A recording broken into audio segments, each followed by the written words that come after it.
क्या आप तसव्वुर कर सकते हैं एक ऐसे बच्चे के बारे में जिसके पास न कोई शाही ढाल है और न ही कोई वजनी तलवार, लेकिन जब वो सहराओं में निकलता था तो जंगल के बादशाह यानी खूंखार शेर उसके सामने सर झुका देते थे।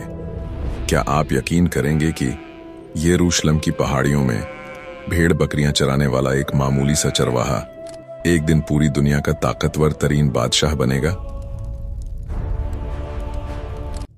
क्या ऐसा मुमकिन है कि एक शख्स अपने हाथों में ठोस लोहे को मोम की तरह पिघलकर जिस तरह का चाहे औजार बना दे?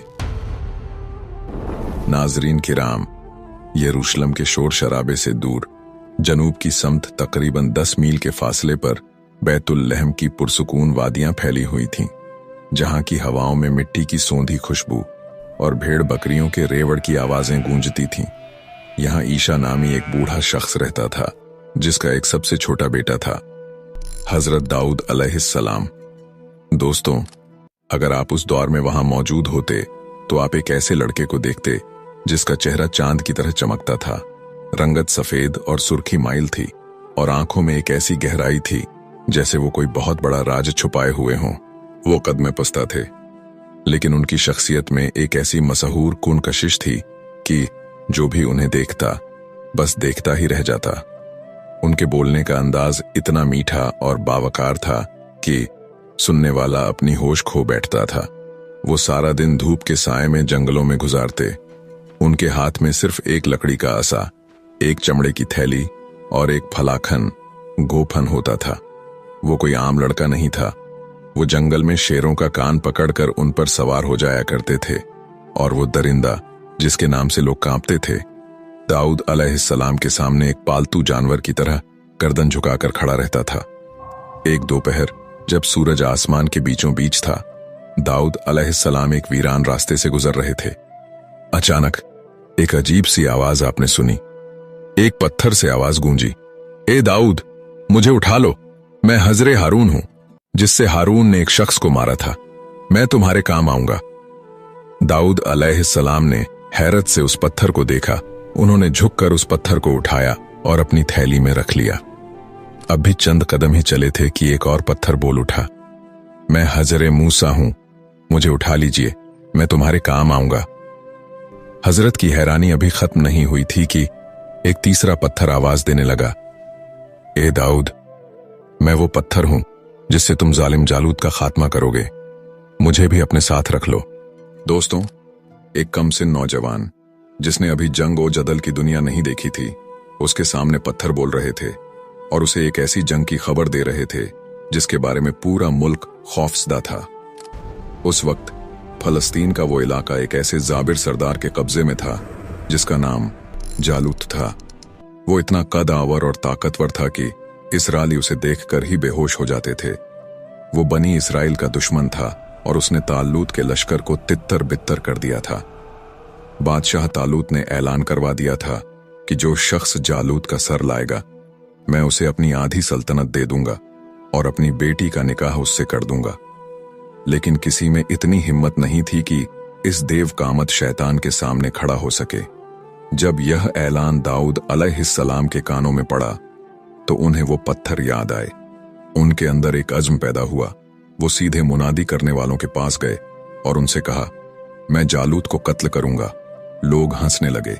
एक दुबला पतला नौजवान बगैर किसी आहनी जिरह के, बगैर किसी भारी तलवार के इस खतरनाक जालूत से लड़ेगा। यह खबर जंगल की आग की तरह बादशाह तक पहुंची। बादशाह तालूत ने जब इस रोशन चेहरे वाले नौजवान को देखा तो उसे अपनी आंखों पर यकीन नहीं आ रहा था। उसे लगा शायद यह लड़का नादान है। खैर, मैदान जंग सज चुका था। एक तरफ जालूत का टिड्डी दल लश्कर था जो लोहे के लिबास में छुपा हुआ था, और दूसरी तरफ बनी इसराइल के चंद खौफजदा सिपाही। जालूत ने कह कहा लगाया और पुकारा, कौन है जो मुझसे टक्कर लेगा? दाऊद अलैहिस्सलाम अपने असा और इन 3 पत्थरों के साथ आगे बढ़े। जालूत ने उन्हें देखा और हिकारत से हंसा, लेकिन उसे क्या मालूम था कि इस लड़के की थैली में वो पत्थर मौजूद है जिसने उसे जहन्नम वासिल करने की कसम खा रखी है। जालूत चीख चीख कर पुकार रहा था, बनी इसराइल के बुजदलो, क्या तुम्हारे पास कोई ऐसा मर्द नहीं जो मेरा सामना कर सके। तालुत के लश्कर में खामोशी छाई हुई थी। इसी सन्नाटे को चीरते हुए हजरत दाऊद अलैहिस्सलाम आगे बढ़े। उनके एक हाथ में लकड़ी का सादा सा असा था और दूसरे में वो पुरानी चमड़े की गोफन। जब वो जालूत के सामने पहुंचे तो दुश्मन का वो सरदार जोर से हंसा। उसकी हंसी में तजहीक थी। क्या तुम एक कुत्ते को मारने आए हो जो तुम्हारे हाथ में यह लकड़ी है? दाऊद अलैहिस्सलाम के चेहरे पर एक अजीब सा सुकून था। उन्होंने अपनी थैली में हाथ डाला और वो पत्थर निकाला, और जैसे ही दाऊद अलैहिस्सलाम ने अपने बाजू को तेजी से घुमाया और पत्थर फेंका, वो पत्थर एक आग का गोला बन गया। वो हवा को चीरता हुआ सीधा जालूत के माथे पर लगा, बिल्कुल उस जगह जहां उसके हेलमेट में थोड़ी सी दरार थी। एक जोरदार थक की आवाज आई और अगले ही लम्हे वो देव का आमद जिस्म, वो गुरूर, वो ताकत मिट्टी के ढेर की तरह जमीन पर गिर पड़ी। जालूत की आंखें पत्थर आ गईं, उसका जिस्म तड़पा और फिर वो हमेशा के लिए खामोश हो गया। वो फौज जो अभी तक जीत के ख्वाब देख रही थी, अपने सरदार को एक लड़के के हाथों मरता देखकर हवास खो बैठी। बनी इस्राइल ने नारा बुलंद किया और दुश्मन पर टूट पड़े। यह एक ऐसी फतह थी जिसका तज़किरा खुद कुरान पाक में यूं आया है, दाऊद के हाथों जालूत कत्ल हुआ। इस एक वाक़े ने दाऊद अलैहिस्सलाम को गुमनामी से निकालकर बादशाही के तख्त तक पहुंचा दिया। शाही ऐलान के मुताबिक उन्हें आधी सल्तनत दे दी गई और शहजादी अनियाह से जवानी में उनका निकाह कर दिया गया।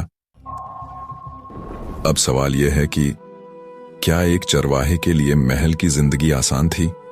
क्या तख्त ओ ताज ने उन्हें बदल दिया? बिल्कुल नहीं। वो अब भी वही सादगी पसंद इंसान थे, लेकिन अब उनके कंधों पर पूरी कौम की जिम्मेदारी थी। महल में जिंदगी पुरसुकून लग रही थी, लेकिन कुदरत उन्हें एक और बड़ी आजमाइश के लिए तैयार कर रही थी। उनके यहाँ एक खूबसूरत बेटा पैदा हुआ जिसका नाम अल-बशालूम रखा गया। दाऊद अलैहिस्सलाम उसे देखकर मुस्कुराते, लेकिन वो यह नहीं जानते थे कि यही बेटा एक दिन उनकी जिंदगी का सबसे बड़ा दुख बनने वाला है। एक तरफ यह खानदानी तलखियां बढ़ रही थीं, तो दूसरी तरफ अल्लाह ने दाऊद अलैहिस्सलाम पर अपनी किताब जबूर नाजिल फरमाई। यह वो किताब थी जिसकी आयात जब वो अपनी मशहूर कुन आवाज में पढ़ते थे तो कायनात का झर्रा जर्रा थम जाता था। दोस्तों, सूरज जब सुबह की पहली किरणों के साथ उफुक से नमूदार होता तो वादी में एक अजीब सा सन्नाटा छा जाता था। यह वो वक्त था जब हजरत दाऊद अलैहिस्सलाम अपनी मखसूस जगह पर बैठकर अल्लाह की नाजिल करदा किताब जबूर की तिलावत शुरू करते थे। जबूर जो महज एक किताब नहीं थी, बल्कि हिकमत, हमद और इलाही इश्क का एक ऐसा निचोड़ थी जो पारों और टुकड़ों की सूरत में हजरत दाऊद अलैहिस्सलाम के सीने पर उतरी। रिवायात के मुताबिक यह मुकद्दस किताब माह रमजान में आप पर नाजिल की गई। जब हजरत दाऊद अलैहिस्सलाम अपनी बुलंद और सुरीली आवाज में जबूर की आयात पढ़ते तो फिजा का दर्जा ए हरारत बदलने लगता। हजरत की आवाज इतनी मीठी और पुरकशिश थी कि जंगल के वहशी दरिंदे जो एक दूसरे का खून बहाने के आदी थे, वो सब अपने शिकार को भूलकर हजरत दाऊद अलैहिस्सलाम के गिर्द खामोश खड़े हो जाते। आसमान पर उड़ते परिंदे अपनी परवाज रोक लेते और हवा में रुककर उनकी तस्बीह का साथ देने लगते थे। कुरान पाक में अल्लाह ताला फरमाता है कि हमने पहाड़ों और परिंदों को दाऊद अलैहिस्सलाम के लिए मुसख्खर कर दिया था। यानी जब वो अल्लाह की पाकी बयान करते तो वो ठोस पत्थर और बुलंद ओबाला पहाड़ भी गूंज उठते और उनके साथ मिलकर पुकारते, सुभान अल्लाह। कहा जाता है कि हजरत के आंसू की नमी से जमीन पर घास उगाती थी और उनकी तड़प और आहों की गर्मी से वो घास जलकर राख हो जाती थी। उनका पूरा वजूद अल्लाह की मोहब्बत में पिघल जाता था। मगर इसी नूरानी माहौल के बरक्स शाही महल के बंद कमरों में कुछ और ही चल रहा था। हजरत दाऊद अलैहिस्सलाम के यहाँ एक बेटा था जिसका नाम अल-बशालूम था। वो देखने में बहुत हसीन था, वजीह था, बिल्कुल अपने बाप की तरह जिस्मानी कुव्वत का मालिक था, लेकिन उसके दिल में वो आजज़ी नहीं थी जो दाऊद अलैहिस्सलाम का खासा थी। दोस्तों, अब यहां से कहानी एक बहुत बड़ा मोड़ लेती है। अल-बशालूम को अपने बाप से कोई दुश्मनी नहीं थी, लेकिन उसे इक्तिदार की भूख लग चुकी थी। उसे वो तख्त ओ ताज चाहिए था जिस पर हजरत दाऊद अलैहिस्सलाम बैठे थे। वो भूल गया था कि यह बादशाही दाऊद अलैहिस्सलाम ने मांगी नहीं थी, बल्कि अल्लाह ने उन्हें इनाम में दी थी। इक्तिदार की हवस में अबशालोम ने आहिस्ता आहिस्ता लोगों के दिलों में अपने बाप के खिलाफ जहर भरना शुरू कर दिया। वो लोगों से मिलता, उनकी हमदर्दियां समेटता और जाहिर यह करता कि वो उनका सबसे बड़ा खैर ख्वाह है। वो एक ऐसा बेटा बन चुका था जो अपने ही बाप की सल्तनत की बुनियादें खोद रहा था। उधर हजरत दाऊद अलैहिस्सलाम अपनी इबादत में इतने मुनहमक थे कि उन्हें महल की इन साजिशों की खबर तक न थी। उनकी इबादत का तरीका देखकर फरिश्ते भी हैरान रह जाते। वो एक दिन रोजा रखते और एक दिन इफ्तार करते, रात का आधा हिस्सा आराम करते और 1/3 हिस्सा अल्लाह के सामने सजदे में गुजार देते। वो इतने बड़े बादशाह थे, पूरी दुनिया के हुक्मरान थे, लेकिन उनके दिल में एक बात खटकती थी। एक दिन अल्लाह ने उन पर वही नाजिल की कि ए दाऊद, तुम एक बेहतरीन बंदे होते अगर तुम अपना रिज्क अपने हाथों से कमाकर खाते और बैतुल माल पर बोझ न बनते। यह सुनकर दाऊद अलैहिस्सलाम मगमूम हो गए। वो जारो कतार रोने लगे। एक बादशाह जिसके पास हीरे जवाहरात के ढेर थे, वो अब यह सोचने लगा कि मैं मेहनत मजदूरी कैसे करूंगा। और फिर अल्लाह ने उन्हें एक ऐसा मौजा अता किया जिसने जंगों की तारीख बदल दी। अल्लाह ने लोहे को हुक्म दिया कि वो दाऊद अलैहिस्सलाम के हाथों में मोम बन जाए। इस हुक्म के बाद हजरत दाऊद अलैहिस्सलाम ने लोहे का काम शुरू कर दिया। हजरत दाऊद अलैहिस्सलाम लोहे का एक ठोस और वजनी टुकड़ा उठाते, उसे न आग में डालते न किसी कोयले की तपिश देते। जैसे ही उनके हाथ इस धातु को छूते, वो सर्द और सख्त लोहा मोम की तरह नरम हो जाता। वो उसे अपनी उंगलियों से ऐसे खींचते जैसे कोई सूत का धागा काट रहा हो। उनके माथे पर मेहनत के पसीने के कतरे मोतियों की तरह चमक रहे होते। वो लोहे के बारीक बारीक हल्के बनाते और उन्हें एक दूसरे में ऐसे पिरोते कि एक मजबूत और हल्की जिरह आर्मर तैयार हो जाती। इससे पहले लोग जंगों में लोहे के भारी तख्ते सीने पर बांधते थे, जिनका वजन इतना होता कि सिपाही ठीक से हरकत भी नहीं कर पाता था। लेकिन हजरत दाऊद अलैहिस्सलाम ने दुनिया को पहली बार चेन मेल यानी कड़ियों वाली जिरह से मुतारिफ कराया। यह जिरह इतनी हल्की थी कि पहनने वाला इसे महसूस भी नहीं करता, लेकिन इतनी मजबूत कि कोई तलवार या नेजा इसे चीर न पाता था। वो रोजाना एक जिरह तैयार करते और उसे बाजार में 1000 दिरहम में फरोख्त करते। उन्होंने अपनी जिंदगी में ऐसी 360 जिरहें बनाई और 3,60,000 दिरहम कमाकर बैतुल माल से मुकम्मल बेनियाज हो गए। वो एक ऐसे बादशाह थे जो जौ की रोटी खाते और खजूर की छाल से टोकरियां बनाते थे। एक तरफ बाप अपनी रातें इबादत में गुजार रहा था और दिन मेहनत मजदूरी में गुजारता ताकि वो अल्लाह का पसंदीदा बंदा बन सके। दूसरी तरफ इसका अपना खून, इसका बेटा महल के पुरतय्यश कमरों में बैठा साजिशों के जाल बुन रहा था। अबशालोम की खूबसूरती और इसकी चिकनी चुपड़ी बातों ने लोगों को अपना गर्विदा बना लिया था। वो हजरत दाऊद अलैहिस्सलाम के दरबार में आने वाले फरियादियों को रोक लेता और कहता, काश मैं तुम्हारा हाकिम होता, मैं तुम्हारे साथ वो इंसाफ करता जो अब नहीं हो रहा। ये वो जहर था जो आहिस्ता आहिस्ता पूरी सल्तनत में फैल रहा था। अबशालोम ने अपने बाप की आजजी को उनकी कमजोरी बनाकर पेश करना शुरू कर दिया। वो चाहता था कि वो ताज इसके सर पर हो, वो तख्त इसके कब्जे में हो, चाहे इसके लिए इसे अपने बाप का खून ही क्यों न बहाना पड़े। उधर हजरत दाऊद अलैहिस्सलाम की जिंदगी में एक और अजीब वाकया पेश आया। एक बार वो अपनी मेहराब इबादत में तिलावत में मसरूफ थे कि अचानक एक सुर्ख रंग का कीड़ा उनके सजदे की जगह पर रेंगने लगा। दाऊद अलैहिस्सलाम के जहन में एक ख्याल आया कि अल्लाह ने इस नन्हे से कीड़े को क्यों पैदा किया होगा, इसका क्या मकसद है। अभी यह ख्याल उनके दिल में ही था कि अल्लाह ने इस कीड़े को जबान दे दी। वो छोटा सा कीड़ा बोल उठा, ए दाऊद, क्या आपने मेरी आवाज सुनी? क्या आपने सख्त पत्थर पर मेरे पैरों की छाप महसूस की? दाऊद अलैहिस्सलाम हैरान हो गए। इस कीड़े ने आगे कहा, बेशक आलमों का परवरदिगार मेरे सांस की सदा भी सुनता है और मेरे कदमों के असर को भी देखता है। ए अल्लाह के नबी, अपनी आवाज को धीमा रखिए और इसकी बारगाह में इस कदर फरियाद न कीजिए कि जैसे वो आपसे दूर हो। वो तो मुझ जैसे अदना कीड़े का भी ख्याल रखता है। ये सुनना था कि हजरत दाऊद अलैहिस्सलाम के अंदर आजिज़ी आ गई। वो समझ गए कि अल्लाह की कायनात में कोई भी चीज हकीर नहीं है। मगर अफसोस, जहां बाप एक कीड़े की बात सुनकर तौबा कर रहा था, वहीं उनका बेटा एक ऐसे फितने की आग भड़का रहा था जो पूरे यरूशलेम को अपनी लपेट में लेने वाली थी। अल-बशालूम अब सिर्फ महल का शहजादा नहीं रहा था, बल्कि वो एक बागी बन चुका था। उसने शहर के चौराहों पर खड़े होकर लोगों से कहना शुरू कर दिया था, मेरे बाप अब बूढ़े हो चुके हैं। वो अपनी इबादतों में इतने मगन हैं कि उन्हें तुम्हारी तकलीफों का एहसास नहीं। आओ मेरे साथ मिलो, मैं तुम्हें वो इंसाफ दूंगा जिसका तुमने ख्वाब देखा है। दोस्तों, जरा इस बाप के दिल का सोचें। दाऊद अलैहिस्सलाम को मालूम था कि उनका बेटा क्या कर रहा है। वो इसके बढ़ते हुए कदमों की आहट सुन रहे थे, लेकिन वो एक नबी थे, वो सब्र के पैकर थे।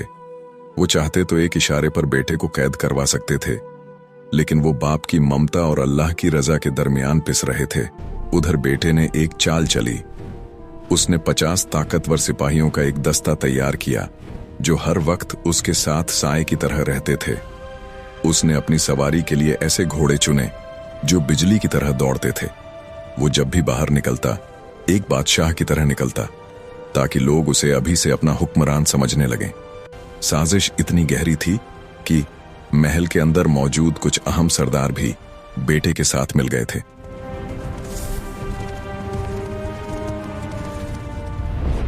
फिर एक शाम जब दाऊद अलैहिस्सलाम जबूर की तिलावत कर रहे थे, अचानक यरूशलेम के बड़े गेट से घोड़ों के टापों की आवाजें सुनाई दी। लोग चीख रहे थे, हर तरफ अफरा तफरी मच गई थी। खबर आई कि अल-बशालूम ने अपनी फौज के साथ महल का घेराव कर लिया है और वो तख्त पर कब्जा करने के लिए आगे बढ़ रहा है। अब दाऊद अलैहिस्सलाम के पास दो रास्ते थे, या तो वो अपने बेटे के खिलाफ तलवार उठाएं और अपने ही खून से हाथ रंगे, या फिर वो खामोशी से अपना तख्त छोड़ दें और अल्लाह के फैसले का इंतजार करें। लेकिन हजरत दाऊद अलैहिस्सलाम ने इसके खिलाफ जंग करने के बजाय शहर छोड़ने का फैसला किया। इस फैसले की बड़ी वजह यह थी कि वो नहीं चाहते थे कि एक मुकद्दस शहर में अपनों का खून बहे और अल्लाह के घर की बेहुरमती हो। वो अपने चंद वफादार साथियों के साथ शहर से बाहर निकल गए। अल-बशालूम ने तख्त पर कब्जा कर लिया, लेकिन जल्द ही दोनों लश्करों के दरमियान शहर से बाहर एक जंगल में मुकाबला हुआ। हजरत दाऊद अलैहिस्सलाम ने अपने सिपह सालारों को सख्ती से ताकीद की थी कि अल-बशालूम को जिंदा गिरफ्तार किया जाए और उसे नुकसान न पहुंचाया जाए। जंग के दौरान जब अल-बशालूम का लश्कर बिखर गया तो वो अपने खच्चर पर सवार होकर भागा। रास्ते में एक बड़े दरख्त की शाखें नीची लटक रही थीं। अल-बशालूम के लंबे बाल इन शाखों में बुरी तरह उलझ गए और वो हवा में लटक गया। सिपाहियों ने जब उसे इस हाल में देखा तो फितना खत्म करने के लिए उसे वहीं कत्ल कर दिया। जब हजरत दाऊद अलैहिस्सलाम को अपने बेटे की मौत की खबर मिली तो वो एक बाप के तौर पर बेहद गमगीन हुए और झारो कतार रोए। लेकिन इसके साथ ही उनकी बादशाही दोबारा बहाल हो गई और मुल्क में अमन कायम हो गया। उनकी 100 साला जिंदगी का हर पल मौजात से भरा हुआ था। उनकी बादशाही बिलादे शाम से लेकर फारस के इलाकों तक फैली हुई थी। वो एक ऐसे हाकिम थे जो रातों को आम इंसान बनकर गलियों में निकलते और लोगों से अपने बारे में पूछते कि तुम्हारा बादशाह कैसा है? वह बहुत अच्छे और न्यायप्रिय हैं। दोस्तों, यहां से कौम दाऊद अलैहिस्सलाम का दिल दहला देने वाला वाकया शुरू होता है। क्या कोई पूरी की पूरी कौम एक ही रात में जानवर बन सकती है? यह कोई अफसाना नहीं, बल्कि यरूशलेम के करीब बसने वाली इस बस्ती की हकीकत है, जिन्होंने हजरत दाऊद अलैहिस्सलाम के दौर में अल्लाह के एक हुक्म को मजाक समझ लिया था। यह किस्सा है आयला नामी बस्ती का, जो बहीरा ए कुलजुम रेड सी के साहिल पर वाकई थी। यह एक खूबसूरत और खुशहाल शहर था जहां के लोग मछलियां पकड़ने के माहिर थे। नीलगू समंदर की लहरें जब साहिल से टकराती थीं तो उनमें चांदी की तरह चमकती हजारों मछलियां उछलती नजर आती थीं। लेकिन इस बस्ती के लिए अल्लाह का एक सख्त कानून था। हफ्ते सैटरडे का दिन सिर्फ इबादत के लिए होगा। इस दिन मछली पकड़ना हराम है। हफ्ते की सुबह जब सूरज तुल्लू होता तो एक अजीब मौजज़ा होता। समंदर की तमाम मछलियां जो बाकी 6 दिन गहराइयों में छुपी रहती थीं, वो हफ्ते के दिन सतह पर आ जाती और साहिल के इतना करीब होती कि कोई बच्चा भी उन्हें हाथ से पकड़ सकता था। वो मछलियां गोया इन लोगों को चिढ़ाती थीं, उनके सब्र का इम्तिहान लेती थीं। मछलियों की कसरत देखकर इन लोगों के दिल में लालच बढ़ने लगी। उनके दिल में लालच का सांप करवटें लेने लगता था। वो सोचते कि हाय, इतनी दौलत सामने है और हम सिर्फ इबादत में वक्त गुजार रहे हैं। बिलाखिर शैतान ने उनके जहनों में एक मक्काराना तरकीब डाली। उन्होंने सोचा कि हम मछली पकड़ेंगे भी नहीं और मछली हाथ से जाएगी भी नहीं। उन्होंने साहिल के साथ बड़े बड़े गड्ढे खोद दिए और छोटी छोटी नदियां समंदर से जोड़ दी। हफ्ते के दिन जब मछलियां लहरों के साथ इन गड्ढों में दाखिल होती तो ये लोग नदियों के मुंह बंद कर देते। मछलियां फंस जाती और इतवार की सुबह ये लोग बड़ी शान से इन मछलियों को निकाल लेते थे। वो समझते थे कि उन्होंने खुदा को धोखा दे दिया है। जब हजरत दाऊद अलैहिस्सलाम को इस चालबाजी की खबर मिली तो उन्होंने खबरदार कर दिया और कहा, ए मेरी कौम के लोगों, अल्लाह की हुदूद से मत खेलो, यह वो रास्ता है जो तुम्हें तबाही की तरफ ले जाएगा। लेकिन वो लोग हंसते और कहते, हमने हफ्ते के दिन मछली कहां पकड़ी, हम तो इतवार को पकड़ते हैं। उनकी आंखों में लालच की ऐसी पट्टी बंधी थी कि उन्हें आने वाला तूफान नजर नहीं आ रहा था। दोस्तों, अब यहां से सूरत हाल बेहद संगीन हो गई। बस्ती 3 हिस्सों में बंट गई। एक वो जो गुनाह कर रहे थे, दूसरे वो जो खामोश तमाशाई थे और तीसरे वो चंद लोग जिन्होंने हक की बात कही और गुनाहगारों से अलहदा होने का फैसला किया। उन्होंने बस्ती के दरमियान एक दीवार खड़ी कर दी ताकि अल्लाह का अजाब जब आए तो वो इससे महफूज रहें। हजरत दाऊद अलैहिस्सलाम ने उन पर लानत की और उनसे बेजारी का इजहार कर दिया। वो रात आयला की बस्ती के लिए आखिरी इंसानी रात थी। फिजा में एक पुरअसरार बोझ था। परिंदों ने चहचहाना बंद कर दिया था और समंदर की लहरें भी खामोश थीं। गुनाहगार लोग अपने घरों में मछलियों के कबाब खाकर सुकून की नींद सो गए, ये सोचे बगैर कि कल की सुबह उनके लिए क्या लाने वाली है। अगली सुबह जब सूरज निकला तो बस्ती के उस हिस्से में जहां नेक लोग रहते थे, एक अजीब सी खामोशी थी। न किसी के चलने की आवाज, न बाजार की चहल पहल। जब कुछ लोगों ने हिम्मत करके दीवार के ऊपर से झांका तो उनकी चीखें निकल गईं। गलियों में इंसान नहीं थे, वहां हर तरफ बंदर दौड़ रहे थे। वो बंदर एक दूसरे को हैरत से देख रहे थे और इंसानी आवाज में रोने की कोशिश कर रहे थे, लेकिन उनके हलक से सिर्फ जानवरों जैसी चीखें निकल रही थीं। यह वो लम्हा था जब उन लोगों को एहसास हुआ कि अल्लाह के हुक्म से मजाक का अंजाम कितना होलनाक होता है। वो बंदर अपने इंसानी रिश्तेदारों को पहचान रहे थे। वो उनके पास जाकर उनके कपड़े पकड़ते और उनके पांव में सर रखकर रोते, लेकिन उनके चेहरे मसक हो चुके थे। क्या आप जानते हैं कि इन बंदरों का अंजाम क्या हुआ? कुरान बताता है कि वो 3 दिन से ज्यादा जिंदा न रह सके और पूरी की पूरी नस्ल मिट गई, लेकिन उनका यह इबरतनाक किस्सा कयामत तक के लिए महफूज कर लिया गया।